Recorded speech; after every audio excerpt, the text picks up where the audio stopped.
اللهم صل وسلم وبارك على سيدنا محمد. أهلا بكم متابعينا مع قصة جديدة. يا ريت قبل ما نبدأ قصتنا تدعمونا بلايك واشتراك في القناة وتفعلوا زر الجرس علشان يوصل لكم كل قصة جديدة هنزلها. ويلا نبدأ قصتنا. زهرة بنت عايشة مع مامتها واخواتها الاتنين التوأم، لكن على طول بتعاني من مامتها اللي بتفرق بينها وبين اخواتها 2 شباب أصغر منها، ومامتها كانت كل يوم بتصحيها من النوم وهي بترش مية على وشها وتقول لها: يلا يا ست هانم، كفاية نوم لحد دلوقتي، اللي زيك المفروض ما تنامش من أصله. أمال اللي زي المفروض تعمل ايه يا ماما؟ مش كفاية ان انتي مقعداني جنبك ومش عايزة تجوزيني؟ بس يا بت انتي اسكتي، مش عايزة اسمع صوتك، ويلا قومي عشان تروقي لمرات اخوكي شقتها، ومرات اخوكي التاني كمان الحمل تعبها، يلا عشان تطلعي تساعديها في المطبخ.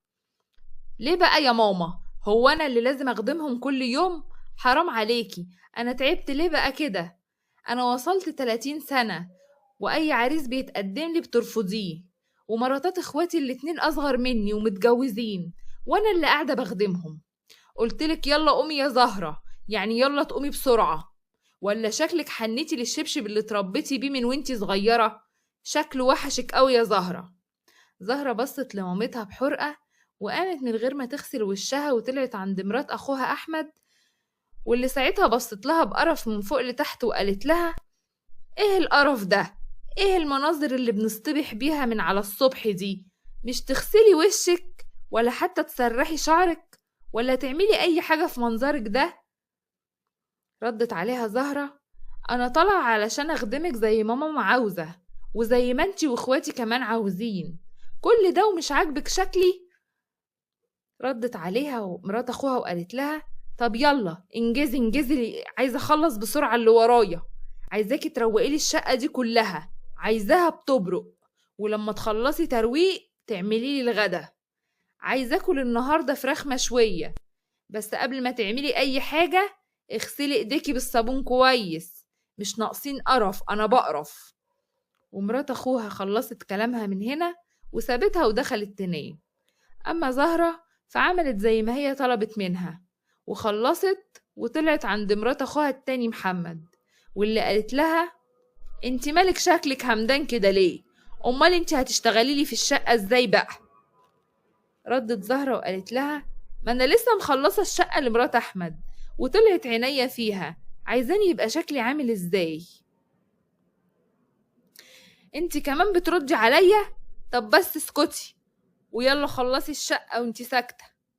زهرة من سكات خلصت شغل البيت علشان عارفة انها لو ما عملتش كده كل واحدة هتروح تشتكي لجوزها ويقلبوا عليها الدنيا، وكمان يمد ايديهم عليها، بالرغم من ان زهرة اكبر من اخواتها الاتنين. وبعد ما خلصت كل حاجة نزلت عشان ترتاح شوية، لكن لقت واحدة جارتهم قاعدة مع مامتها، وأول ما زهرة دخلت الست قامت سلمت عليها وقالت لها: أهلا بيكي يا عروستنا، ده أنا لسه كنت بكلم مامتك على موضوع عريس بيتقدم لك. ضحكت زهرة باستهزاء وقالت لها: ها، عريس؟ انتي لسه بتجيبيلي عرسان؟ انتي مش عارفة ان ماما مش عايزة تجوزني وبترفض اي عريس يتقدم لي؟ ايوه امال ايه، انا خلاص حطيتك في دماغي ولازم اجوزك، يعني هجوزك، وامك هيجيلها يوم وتوافق. في الجنة ان شاء الله. بعد اذنكم انا داخله اريح شويه في اوضتي. دخلت زهرة اوضتها وسمعت مامتها وهي بره بتقول لجارتهم: مش قلتلك ان هي اللي رافضه تتجوز وبتجيبها فينا؟ شفتي اللامبالاه اللي هي فيها اول ما شافتك عملت ايه؟ بس ده عريس لقطه، انا متاكده انها لو كانت عرفت مواصفاته ايه كانت هتوافق على طول من غير ولا كلمه. طب بس سيبيها على راحتها وانا هبقى اقول لها وابلغك الرد ان شاء الله. وبعد ما الست قامت مشيت مامة زهرة دخلت عليها وقالت لها: انت مالك كده نايمة على السرير زي الميتة؟ قومي يا بت شوفي شغل البيت. يا ماما حرام عليكي، هو انت مستعبداني؟ انا من الصبح بعمل الشغل لمراتات اخواتي، اعملي انت شغل البيت بقى النهاردة. لا مش هعمل حاجة، ولو ما قمتيش تعملي الشغل من سكات هخلي اخوك احمد لما يجي من بره كمان نص ساعة يشوف شغله معاكي. ماشي يا ماما، انا مش قايمة علشان انا تعبانة. واعملي اللي تعمليه. أمها بصت لها بغيظ وسابتها ومشيت. وزهرة بعد نص ساعة لقيت أحمد أخوها داخل عليها وبيقول لها: أنا عايزة أفهم بقى، انتي ما قمتيش تساعدي مامتك ليه؟ ولا انتي هتفضلي طول الليل والنهار نايمة كده على السرير؟ لا ولا حاجة يا أحمد، أنا كنت بنظف لمراتك الشقة وكمان بطبخ لها، وزيها مرات أخوك محمد. ولا هما بينسوا يقولولكوا حتى لو بتنضفي لهم؟ أمك برضو لما تطلب منك حاجة تقومي وتعمليها من سكات، ولا هو أكل ومرعى وقلة صنعة؟ ومد أحمد إيده على زهرة وسابها ومشي، وهي قامت غصب عنها خلصت شغل البيت قبل ما أخوها التاني يرجع وهو كمان يعمل نفس اللي عمله أحمد. ودي كانت نبذة مختصرة قوي على حياة زهرة وعيشتها مع مامتها واخواتها على مدار ال30 سنة اللي فاتوا. وتاني يوم اتفاجئت بيهم كلهم وهم بيلبسوا خارجين. قالت لهم بدهشة: انتوا رايحين على فين كده؟ ردت مامتها وقالت لها: ولا حاجة يا زهرة، طالعين نتفسح ونشم هوا انا واخواتك ومراتاتهم، انت عايزة حاجة ولا ايه؟ طب خدوني معاكوا اشم شوية هوا انا كمان. وهي اللي زيك تخرج ليه؟ اقعدي اعملي اي حاجة مفيدة في حياتك، مفيش خروج يا زهرة. ومامتها اخدت ولادها ومراتاتهم وسابتها ومشيت. اما زهرة فكانت متضايقة قوي، وعلشان كده قامت خرجت برا البيت وفضلت تتمشى في الشوارع وهي مش عارفة رايحة فين، لحد ما قابلت واحدة وقفتها وقالت لها: هو مش انتي بنت نادية؟ نادية مين؟ انا ماما اسمها رحمة، شكلك كده غلطانة في الاسم. لا يا بنتي، ده انتي بنت نادية، رحمة دي تبقى اختها، ده انتي شبه نادية خالص مش شبه رحمة. ثانية واحدة بس كده يا حاجة، علشان أنا ليا خالة برضو اسمها نادية. أنا طبعا أسمع عنها بس ما شفتهاش لأنها متوفية من سنين طويلة، يمكن أكون أنا طالعة شبهها. لا يا بنتي، هما ما قولولكيش على الحقيقة ولا إيه؟ انتي بنت نادية اللي ماتت وهي بتولدك، وكمان أبوكي اتجوز خالتك رحمة علشان تربيكي. هو أبوكي فين دلوقتي؟ صحيح يا بنتي، ده أنا معرفش عنكم حاجة من سنين.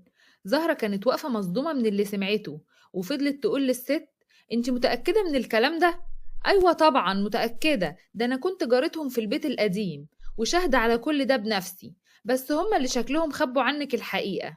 أصل خالتك رحمة حملت بعد ما اتجوزت أبوكي على طول وخلفت توأم ولدين. زهرة سابت الست ورجعت على طول على البيت وفضلت مستنياهم لحد ما رجعوا من بره، وحكت لهم على كل كلام الست. لكن مامتها أنكرت وقالت لها: دي ست خرفانة، ما تصدقيهاش، أنا أمك اللي خلفتك واسمي مكتوب جنب اسمك في شهادة الميلاد.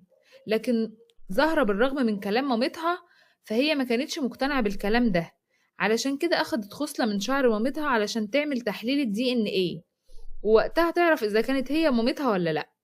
وزهرة فعلا راحت للدكتور وحكت له على قصتها وعملت التحليل، رغم طبعا انه غالي شوية، بس هي كانت محوشة فلوس وعملت التحليل والنتيجة طلعت وقتها. والدكتور قال لها: الست دي فعلا مش مامتك، بس ممكن جدا تكون خالتك لانه في تشابه في الحمض النووي. زهرة كانت مصدومة وراحت واجهت مامتها باللي حصل. علشان كده انت كنتي بتعامليني أسوأ معاملة طول السنين اللي فاتت دي كلها علشان انا مش بنتك؟ حسبي الله ونعم الوكيل فيكي، انا بكرهك وعمري ما هسامحك. انتي يا حبيبتي المفروض تشكريني مش تتخانقي معايا وتعملي مشكلة.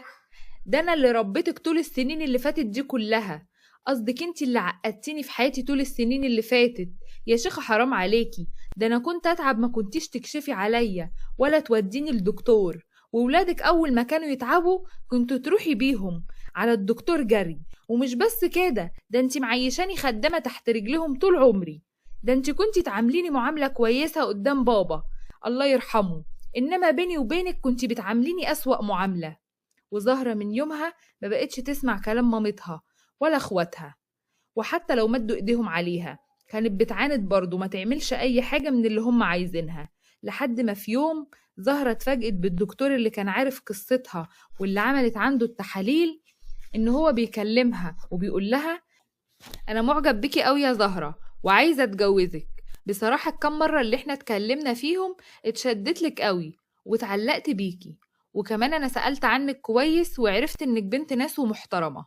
بصراحة مش عارفة اقولك ايه يا دكتور هشام، انا كمان حاسة من ناحيتك بمشاعر حلوة، ومش همانع ان انا اكون زوجتك، لكن انا ليا شرط، انك انت تتقي ربنا فيا وتعاملني بما يرضي الله، لان انا تعبت في حياتي قوي ومش حمل اي اعباء تانية خالص. وانا موافق يا انسة زهرة، وان شاء الله مش هخليكي تتحوجي لحد خالص طول ما انا عايش على وش الدنيا.